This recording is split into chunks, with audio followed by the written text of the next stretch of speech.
take you to a Texas football game. Well, Texas is different. I mean, Texas is Texas. This is what America should be. This is what America should be. It should all be fired up. But not just about football. No, but about all kinds like of things. Everything, music, Here's math, the problem. Football, like physics, quarterbacks, get Yeah. laid.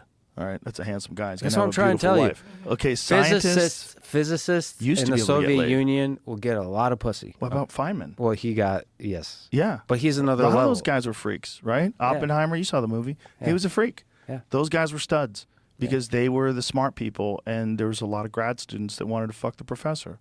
And that was normal stuff back then. But I don't know if they were studs in the general population. They were studs in a way. They were like, look, Einstein was a national hero, right? There's no one like that today. There's no one scientist that's a groundbreaking research of theory of relativity where everybody's aware of it. There's nothing like that today. We celebrate people like maybe like Neil deGrasse Tyson who are communicators of science. Yeah, but not to the same extent. Like not to the same extent, no. he's criticized way more than Einstein ever was. Einstein was pretty celebrated. It's just, and even Feynman, like for the people that knew him, like he was a cultural figure. He wasn't an obscure name. Like if you brought up Richard Feynman, most people that like watch the news and read newspapers probably know who he is if they were in their 30s. That's not the case today for, say someone who's groundbreaking research with AI or someone who's involved in quantum computing or just a few of these science communicators, Brian Cox, like guys like him were great at it in terms of like space, and some guys are better at it in terms of like talking about AI or talking about all the different emerging technologies because there's so many of them. But there's no one person who's like other than Elon. But Elon's like such a unique character. You can't even you can't put him in the same category as an Einstein because he's just like a cultural weirdness. Mm-hmm. Like, who is this guy? Like making memes, cracking jokes, dunking on people, telling people to go fuck themselves, buys Twitter. It runs a bunch of different companies simultaneously while playing video games constantly. It's like that doesn't fit in anywhere else. That's like a very unique thing that exists, this Elon Musk guy. He's one of the most unique human beings in all of history. But you can even move to like even to Jeff Bezos, who, by the way, successfully launched the first rocket yesterday to orbit. Yeah, which is incredible. Amazing. But even he gets like, I think that should be venerated. Sure, but he's not the guy that's making he's not doing the calculations and designing and engineering the machines, right? Like Werner von Braun was.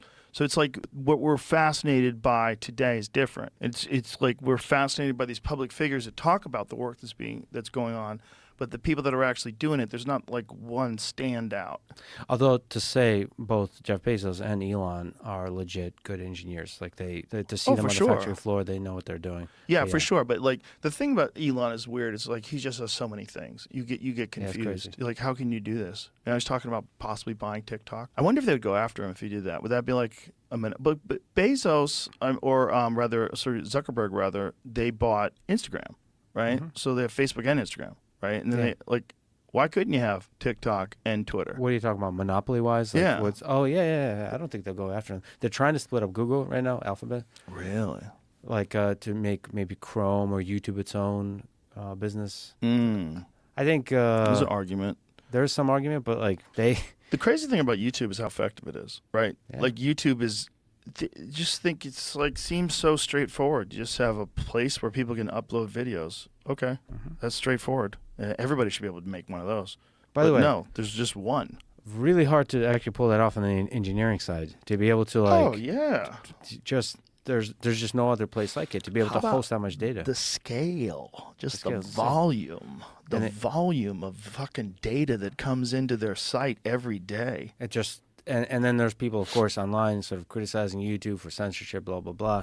And I'm like, which they should, though. They should. But like, hey, more people need to be like, this fucking thing exists. It's like Wi-Fi on the airplane. Yeah. It's like, this is, there's no other platform like YouTube in terms of like the set of features, the community they create, the search and discover. Do you think Apple regrets having it being one of the first built-in apps on the iPhone? That could have had a lot to do with the growth. Well, definitely did, I'm sure. They didn't make it, but they included it. Right. Also, Google Maps was too, until they made their own. Well, I mean, you probably want to have the best shit on your phone if you want people to buy it.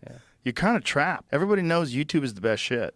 And if you get YouTube on an Android phone natively, instantly, which you can, when you get an Android phone, it already has YouTube loaded onto it. Why wouldn't you load it on an iPhone? Everybody uses YouTube. You got to pick your battles. It was 2007. That's true. You could only have 3-minute videos. You're back then, right. and that They wasn't probably really a didn't thing. realize how big YouTube is going to be, right? But what they did do that's the sneakiest thing that drives me crazy is the 30%. So like if you start an app, you put an app in the App Store, the Apple Store, they get 30%.